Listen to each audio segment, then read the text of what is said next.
With the workers' compensation patient, they definitely have a different environment than the average group health claim. First off, it is a much different environment between the two, whereas most people on workers' compensation have had some kind of a physical injury that has probably led to some kind of a chronic pain or injury condition. Whereas in the group health, it's much more focused on management of diseases of either lifestyle or just of aging. So diabetes, hypertension, those are typically the things that we don't see in workers' comp.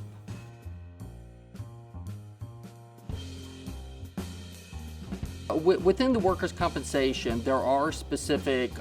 treatment guidelines at a national level and also some at a state level that help drive towards the appropriate care of the injured worker.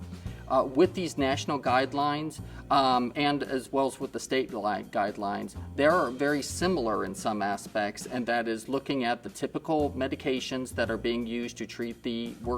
injured worker,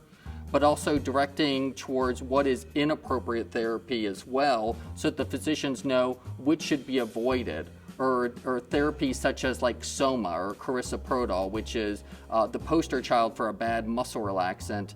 Those kind of medications could be avoided by not only having some kind of an authorization process in place, but to just point out how dangerous this medication can be when used in combination with opioids.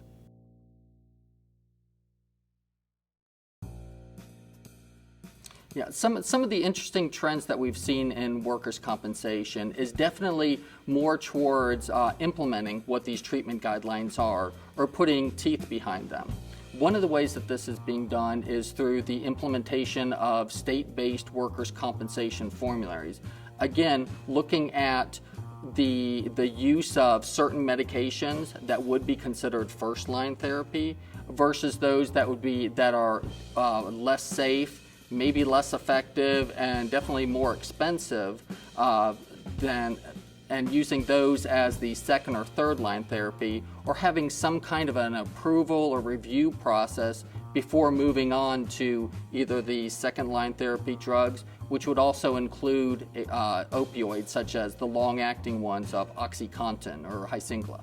As far as with parting thoughts on workers' compensation and what are those trends, is that in general, whenever a patient is injured,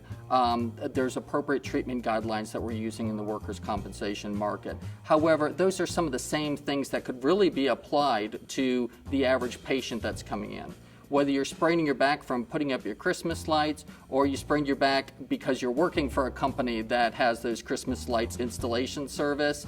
each of those should be treated in a safe and effective manner using first-line medications and trying to use those therapies that are going to avoid long-term complications.